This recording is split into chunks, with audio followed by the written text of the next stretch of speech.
Assalamualaikum warahmatullahi wabarakatuh. Selamat datang kembali teman-teman di channel Problem Catur. Semoga kita semua diberikan kesehatan dan rezeki yang melimpah oleh Allah Subhanahu wa taala. Amin. Baik teman-teman, kali ini saya akan memainkan semua pembukaan catur, baik yang dimenangkan oleh putih maupun dimenangkan oleh hitam, yang dimainkan oleh Grandmaster dunia di beberapa event turnamen. Dan partai-partai ini tercatat di FIDE Record adalah partai-partai kombinasi terbaik sepanjang masa, teman-teman. Untuk partai pertama ini, putih dipegang oleh Paul Keres dan hitam dipegang oleh John Verbeek di COR turnamen 1933. Dimulai dari D4, D5 dibalas dengan E4, E6, gajah ke-3. Pion kali pion di sini, kuda D2 dan F5. Pertahanan Prancis varian Whittaker Gambit yang dimainkan oleh kedua pemain di partai ini, teman-teman. F3 dibalas dan di sini pion kali pion. Kuda kali pion. Kuda F6, persiapan untuk rokade maksud daripada hitam. Gajah D3 dan di sini C5. Dari hitam tidak dengan mengembangkan gajah gelapnya untuk persiapan rokade, melainkan dia memaksa pertukaran, ingin membongkar petak sentrum dari putih. Di posisi ini dari putih langsung rokade. Pion kali pion dan dipukul oleh kuda. Datang F4. Tidak mau memberikan kesempatan ruang untuk bergerak, karena jika dipukul dengan gajah, maka datang menteri kali kuda di sini. Langkah partai di sini tahu bahwa ini langkah jebakan dari hitam, teman-teman. Diterima oleh Paul Keres dengan dipukul pakai benteng. Tentu di sini salah satu perwira harus jatuh, yaitu apakah kuda dengan benteng. Dan benar, hitam mendorong pion E5, yang mana salah satu perwira dari putih harus jatuh. Namun karena itu sudah disetting oleh Paul Keres menerima jebakan, tapi dengan konsekuensi yang sangat luar biasa. Di posisi ini dari Paul Keres langsung menaikkan gajah terangnya, cek di B5. Dan disinilah langkah komplek yang brutal itu dan berakhir dengan kombinasi indah dimulai, teman-teman. Perhatikan di diagram ini. Jika di posisi ini, langkah partai di sini, teman-teman, raja lari ke F7. Namun jika di sini ditutup dengan gajah D7, maka akan datang benteng memukul kuda. Tentu di sini pertukaran kualitas, dan dipastikan langkah terbaik di sini adalah dipukul dengan menteri, karena persiapan menyerang sekaligus untuk rokade dari hitam. Namun akan datang cek menteri di sini ke H5. G6 terbaik, menteri di sini ke E2 kembali. Dan jika di sini dipukul oleh pion, maka datang cek sekaligus mengancam menteri, teman-teman. Masih bisa ditutup dengan menteri, yaitu menteri ke-6. Artinya di sini tidak kehilangan sekilas, namun pasti hilang. Menteri dipastikan hilang karena di sini gajah terpin oleh gajah. Maka akan datang cek yang mengharuskan di sini checkmate jadinya, teman-teman. Gajah ke-7 satu-satunya, maka langsung checkmate. Kembali ke posisi di saat gajah di sini ke B5 cek. Kalau ditutup dengan kuda C6, maka ini juga akan berakhir mat, walaupun agak panjang, tapi tetap berakhir mat. Datang kuda kali kuda yang langsung menuju mengancam menteri, dan ini langkah paksa yang harus dipukul. Ketika dipukul, datang gajah cek. Gajah D7 dibalas dengan benteng. Lagi-lagi memukul kuda. Dipukul oleh pion misalnya, maka datang menteri cek. E7, gajah C5 cek. E6, maka di sini datang H3 cek. Kalau ditutup dengan pion, maka akan disusul langkah kuda selanjutnya. F7 terbaik, maka datang cek D5. Sudah tidak bisa ditutup lagi. E6, ini sama aja bohong, teman-teman. G7, G4, yang memaksa dia harus bergeser ke H6. Dan setelah ke-6, maka datang gajah E3 checkmate. Kembali ke posisi di saat gajah B5, langkah kombinasi yang memang tercatat menjadi salah satu kombinasi langkah terbaik di FIDE record nih teman-teman. Langkah partai di sini dari hitam membalas dengan Raja F7. Menteri H5 cek yang memaksa tentunya ditutup. Dan langkah partai memang ditutup dengan pion. Gajah C4 cek yang tidak bisa ditutup dengan gajah tentunya. Kalau ditutup maka itu percuma karena tetap akan dipukul. Di sini raja lari ke G7 teman. Perhatikan diagram ini. Di posisi ini betul-betul memang langkah kompleks syarat dengan kombinasi yang tidak bisa dihindari. Langkah brilian dari Paul Keres dengan memberikan menteri cek di H6. Dan perhatikan bahwa ini memang langkah paksa yang harus dipukul. Hitam dalam langkah ini tidak bisa menghindar atau ditutup. Akhirnya dipukul oleh raja.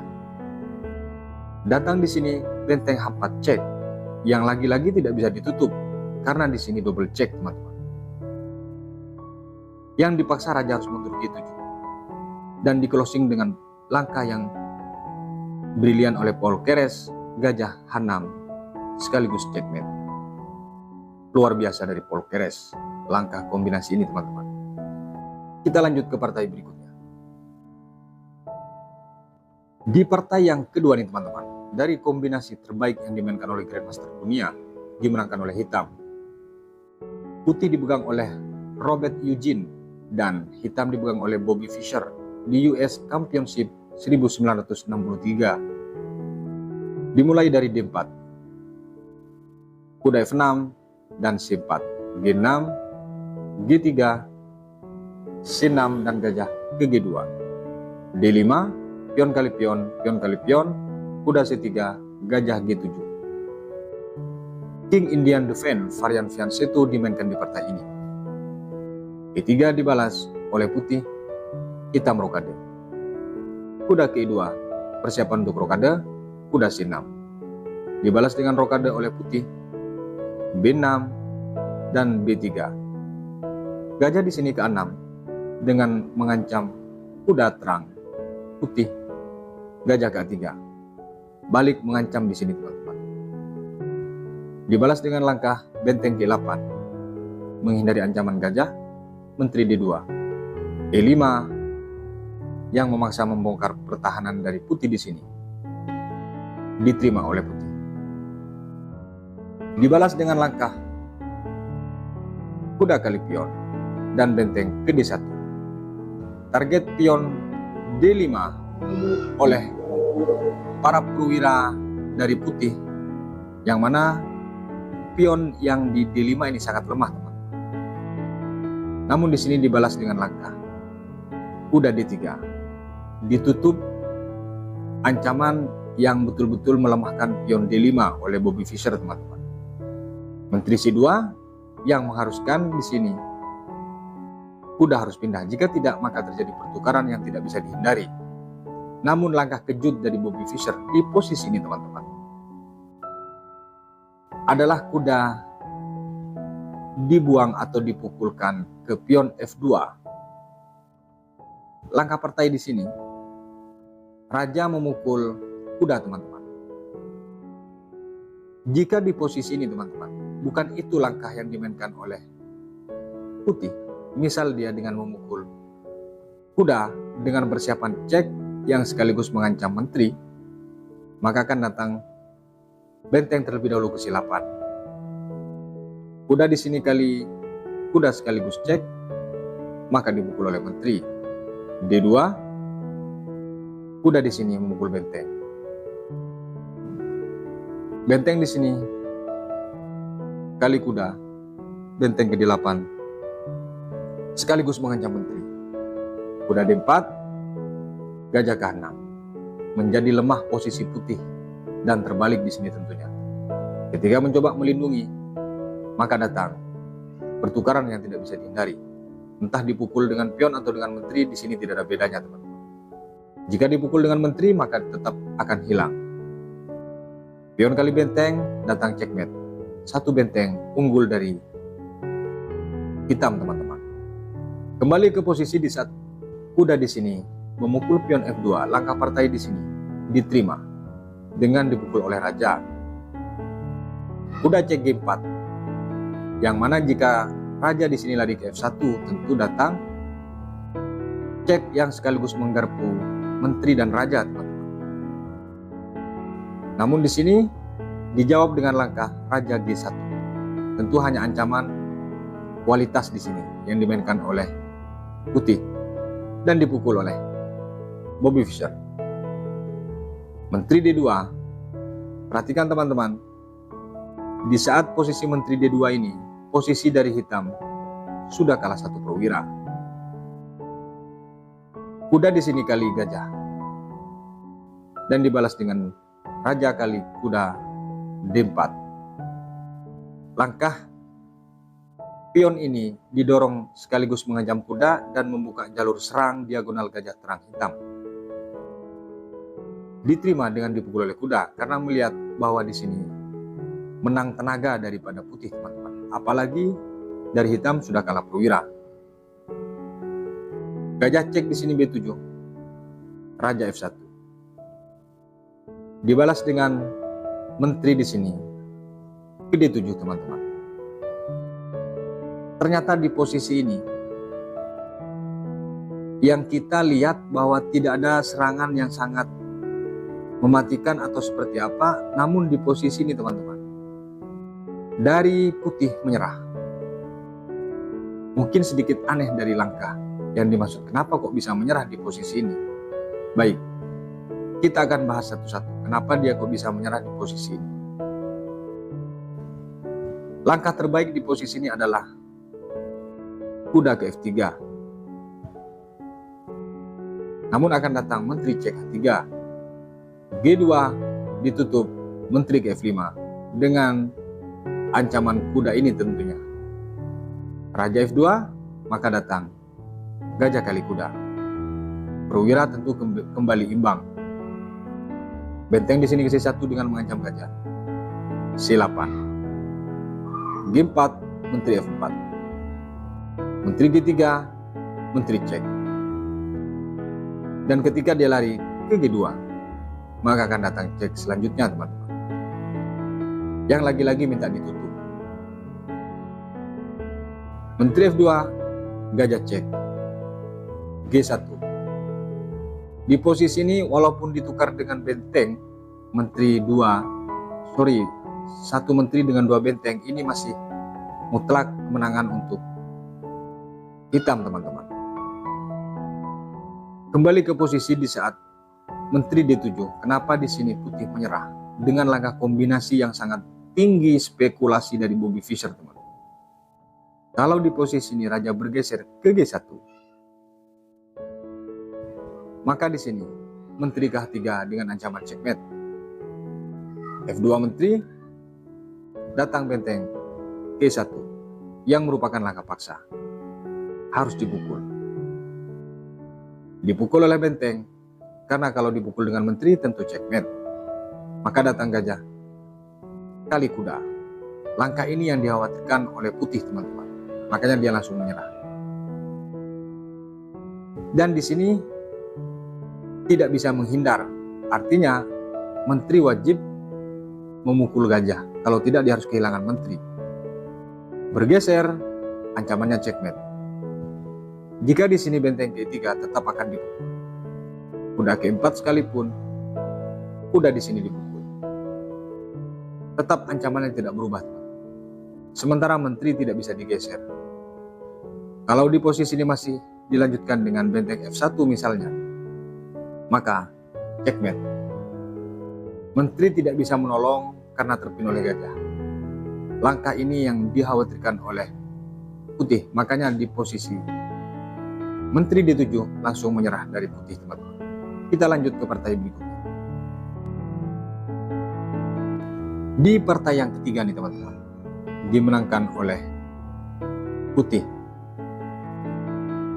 Putih dipegang oleh Richard Reti dan hitam dipegang oleh Efim Bogoljubo di New York pada tahun 1923. Dimulai dari kuda F3, D5, C4, E6, dan G3. Kuda F6, gajah G2, gajah D6, kedua pemain sama-sama rokade. Pembukaan Inggris dengan varian New Catalan dimainkan di partai ini. B3, benteng G8, dibalas dengan gajah B2. Kuda ke D7, D4 langsung mengajak pertukaran, dibalas dengan C6.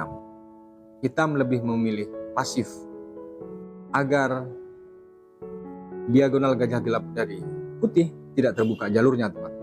Makanya pertukaran itu tetap tidak diterima oleh hitam. Kuda ke D2 dibalas dengan kuda ke E4. Mengajak pertukaran perwira diterima oleh putih. Dipukul oleh pion, kuda ke E5.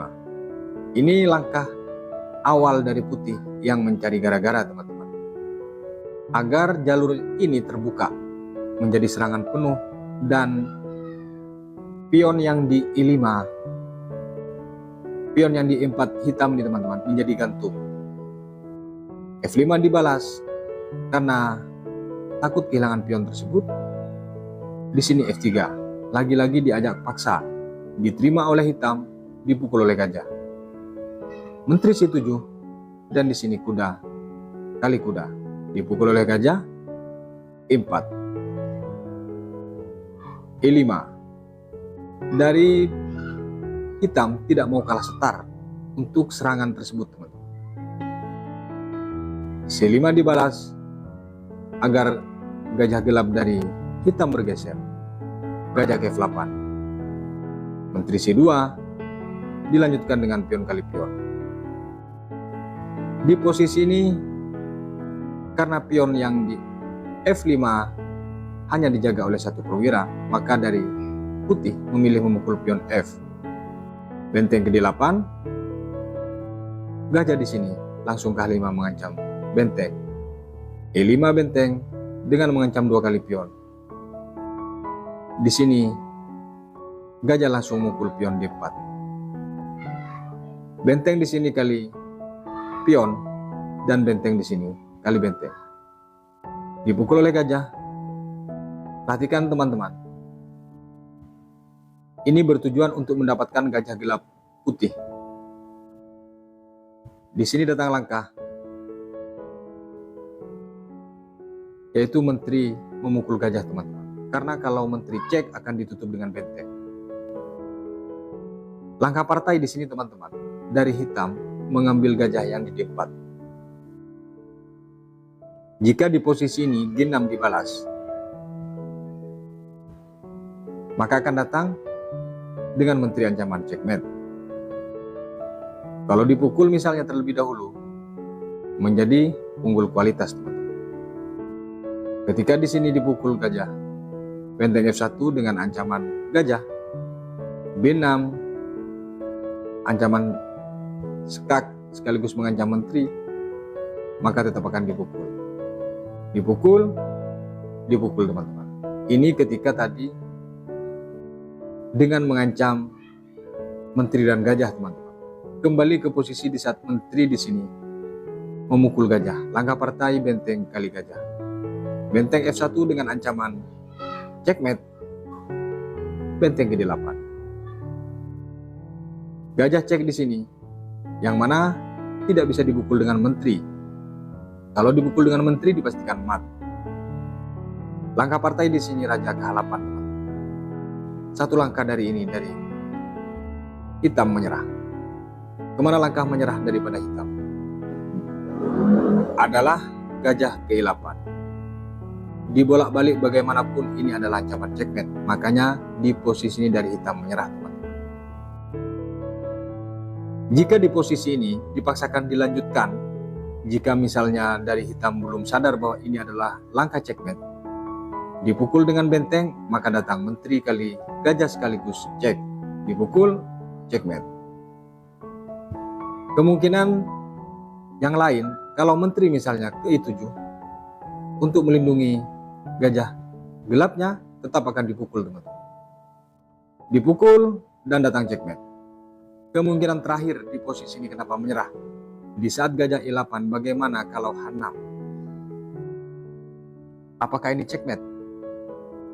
Iya, ini tetap checkmate teman-teman. Kemana langkah checkmate-nya? Datang di sini, dipukul cek, satu-satunya H7. Maka di sini akan diberikan gajah dengan cek paksa G6. Tidak ada jalan untuk raja, wajib pukul. Dan setelah dipukul, maka checkmate.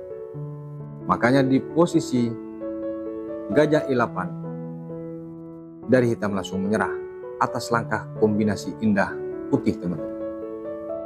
Kita lanjut ke partai berikutnya. Dan di partai yang keempat nih teman-teman, dari permainan penuh kombinasi kompleks Grandmaster dunia, putih dipegang oleh Ben Larsen dan hitam dipegang oleh Boris Spassky di USR Championship 1970. Dimulai dari B3, E5, gajah B2, kuda C6, C4, kuda F6, kuda F3. Ini dikenal dengan Larsen opening karena hanya Larsen yang memainkan pembukaan ini ketika memegang buah putih teman-teman. E4 dibalas dan di sini kuda ke D4 mengajak pertukaran gajah C5 dan di sini kuda kali kuda dipukul oleh pion E3 gajah ke F5. Menteri C2, Menteri E7 gajah ke E2. Persiapan untuk rokade dari kedua pemain. Kita langsung rokade panjang. Namun di sini putih memilih untuk menaikkan F4, tidak memilih rokade teman-teman. Kuda langsung G4. Tidak memotong pion karena yang diharapkan oleh putih adalah hitam memotong enpasan pion F4 ini. Namun ternyata dia menaikkan kuda teman-teman. G3 dibalas dan di sini H5. H3 dengan mengancam kuda. Dari Boris Spassky tidak memindahkan kuda teman-teman. Di sini dibalas dengan H4. Betul-betul merelakan kuda dia. Pion di sini langsung memukul kuda sekaligus mengancam gajah. Dan di sini pion kali pion. Artinya di sini dua perwira hilang sia-sia teman. Namun di sini tahu bahwa ada ancaman ketika mukul benteng. Langkah partai di sini dari putih memilih bergeser G1 dengan balik mengancam pion. Benteng di sini ke H1. Perhatikan teman-teman. Langkah ini memang betul-betul agak sedikit aneh dari Boris Spassky. Tidak ada pendukung daripada benteng tersebut, namun diberikan begitu saja teman. Ternyata hitungan Super GM ini memang di luar IQ rata-rata teman. Dia menciptakan suasana kombinasi yang penuh kompleks ini tidak bisa dijangkau sekilas. Kenapa diberikan benteng ini? Gitu.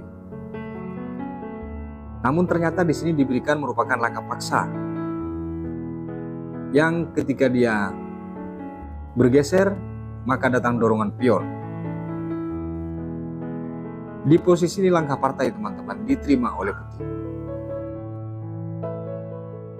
Dan di sini G2 dengan mengancam benteng. Namun ternyata di sini teman-teman, jika benteng ini bergeser ke G1 untuk menghalangi promosi pion, maka datang menteri. Cek H4. D1 satu-satunya. Datang di sini menteri K1 yang memaksa benteng harus memukul menteri. Namun jika di sini menteri bergeser terlebih dahulu, maka datang benteng di sini dipukul sekaligus cek C2. Datang lagi menteri kali menteri cek, dipukul oleh gajah. Gajah ke H7 menghindari ancaman. B4 gajah ke E7, kuda C3, maka di sini promosi menteri menjadi unggul kualitas dan sekaligus unggul perwira, jadinya hitam teman-teman. Kembali ke posisi di saat G2 Langkah partai di sini dari putih memilih dengan langkah benteng F1. Datang langsung Menteri H4 cek D1. Dipukul sekaligus promosi. Dan putih menyerah, teman. Tahu kenapa menyerah di posisi ini? Ya, karena ini juga langkah paksa yang harus dipukul menteri, teman-teman. Raja tidak bisa lari. Masalahnya, kalaupun dipukul tetap checkmate. Dipukul, datang di sini. Gajah langsung cek. Dan ini boleh ditutup, boleh menghindar. Intinya tetap checkmate, teman. Jika ditutup oleh gajah di posisi ini, maka datang checkmate oleh menteri. Jika di posisi ini raja menghindar C1, maka datang cek oleh menteri. Satu-satunya hanya ditutup dengan menteri dan itu juga checkmate. Makanya di posisi langkah ini, teman-teman, dari putih menyerah. Kombinasi yang di luar logika pemain catur jalanan, teman-teman. Memang ini kelas Grandmaster Superpower. Kita lanjut ke partai berikutnya. Di partai yang terakhir nih, teman-teman, putih dipegang oleh Mikhail Botvinnik dan hitam dipegang oleh Lajos Portis di Monte Carlo pada tahun 1968. Dimulai dari C4 oleh putih, I5 dibalas, kuda C3 dan kuda F6. Pembukaan Inggris dimulai. G3, D5, pion kali pion, dan kuda kali pion. Gajah G2, gajah G6. Kuda F3 dengan mengancam pion E5, kuda C6.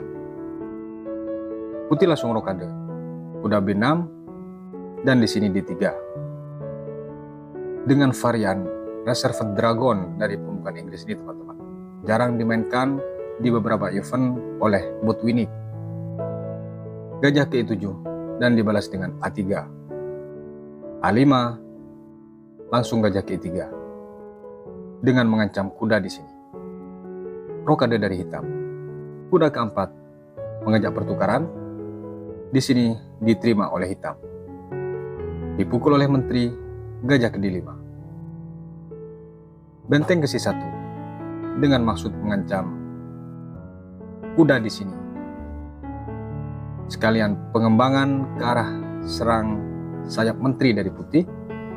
Benteng ke 8. Benteng C2, gajah G8. Dibalas dengan benteng ke C1.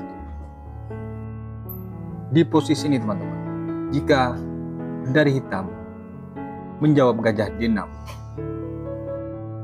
agak sedikit mengimbangi serangan dari putih. Menteri B5 misalnya dengan mengancam pion kuda ke 7, dan ini cukup bagus untuk hitam, teman-teman. Kuda G5 misalnya, sekalipun dia menyerang mengajak pertukaran, tentu di sini akan diambil. Dan setelah diambil, menteri C8 sudah menjawab dari serangan putih, teman-teman. Kembali ke posisi partai. Di posisi benteng ini ke C1, langkah partai di sini dari hitam berniat untuk menjebak benteng dari putih, berharap unggul kualitas, teman-teman. Di posisi ini hitam langsung kuda ke B8. Diterima tawaran itu oleh Botvinnik dan gajah ke C6, langsung mengurung benteng dengan berharap kualitas. Karena itu sudah direncanakan oleh Botvinnik, maka tetap dilanjutkan, teman-teman. Dengan benteng langsung memukul gajah. Dipukul oleh pion. Di sini yang tidak dijangkau oleh hitam dari kombinasi terbaik Botvinnik adalah benteng memukul pion F7.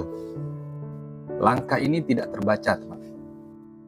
Karena langkah lanjutan semenjak benteng disusun di C1, ini tidak terdeteksi oleh hitam atau di luar pemikiran buah hitam, teman-teman. Langkah partai di sini dijawab oleh hitam adalah H6. Pertanyaannya, apa yang terjadi jika raja menerima tawaran dengan memukul benteng? Maka di sini dipastikan mat dengan sama-sama langkah terbaik. Datang menteri C4 yang tidak boleh lagi masuk, atau raja ini harus keluar, tidak boleh lagi kembali. G6 langkah terbaik, datang menteri G4. F7, kuda cek. Yang minta pertukaran menteri tentu. Jika dia ke E7, dipastikan mat, teman-teman. Akan datang langsung menteri. Jika di posisi ini G8, maka akan datang menteri C4 yang mengharuskan langkah paksa dimulai. Kalaupun di sini menteri ke D5 dengan mengajak pertukaran, maka akan datang gajah yang memukul. Dipukul sekaligus cek dan ancaman benteng. Namun setelah raja bergeser, ini sudah tidak tertarik lagi dari putih untuk memukul benteng yang di A8, melainkan checkmate yang dilakukan. F7 kuda cek, G8 double cek H6. Kuda satu-satunya dia harus bergeser dan checkmate dengan menteri G8. Kembali ke posisi di saat benteng di sini memukul pion F7, langkah partai setelah mungkin menimbang dan melihat kemungkinan checkmate daripada langkah ketika memukul benteng, dari hitam membalas dengan H6. Benteng ke B7. Dilanjutkan menteri ke C8 dengan maksud mengancam benteng. Dicek oleh menteri C4. Di posisi ini sebenarnya masih boleh ditutup dengan benteng, namun ada ancaman kuda nanti atau gajah yang akan mengepin benteng tersebut. Maka hitam menjawab dengan raja H8. Kuda K4 dengan ancaman cek di G6. Dipukul di sini benteng. Kuda cek. H7 karena satu pilihan. Gajah di sini K4 langsung mengepin raja. Masih dilanjutkan dengan gajah ke D6 oleh hitam, dan di sini kuda kali pion sekaligus cek. Lagi-lagi langkah paksa ini harus bergeser raja sebenarnya, teman-teman. Namun kita merasa unggul perwira, dia memajukan pion G6 karena sudah masuk ke langkah serba salah, teman-teman. Kalau misalnya dia di posisi ini tetap bergeser, ke H8 juga akan hancur berantakan, teman-teman. Semisal di posisi ini dia kembali, ke H8 akan datang cek yang memaksa dia harus bergeser. Dicek lagi, dia harus kehilangan menteri, teman-teman. Kemanapun dia pergi, maka di sini menteri harus hilang. Makanya langkah itu dihindari oleh hitam. Di saat posisi kuda di sini dibuka cek sekaligus dari gajah terang putih, G6 dibalas oleh hitam. Gajah cek, raja G7. Dipukul di sini langsung cek, dan di posisi ini dari hitam langsung menyerah. Mungkin ada yang sedikit penasaran, kok bisa menyerah? Ini masih bisa lari dan belum mat. Baik. Jika di posisi ini raja ke F6, yaitu dengan menghindar, maka dipastikan mat, teman-teman. F4 menteri E7, cek G5, E6, karena satu-satunya jalan, teman-teman. Menteri C4 yang satu-satunya dia harus memukul kuda. Setelah dipukul, maka datang checkmate. Kembali ke posisi, kenapa dia menyerah di posisi ini? Bagaimana kalau raja memukul gajah? Dicek menteri ke-4, G7, menteri ke-7, dia harus kehilangan menteri, teman. F8, maka di sini harus kehilangan menteri sekaligus ada ancaman checkmate. kalaupun di sini masih melawan atau masih dilanjutkan dengan langkah menghindar benteng ke-7 sekaligus mengancam dan menghindari checkmate, maka benteng ini harus hilang. Sama 3 perwira, namun di sisi lain dia kalah menteri, teman-teman. Makanya wajar jika di posisi gajah cek ini kita menyerah. Inilah kombinasi terbaik dari Botwini di partai ini, teman-teman.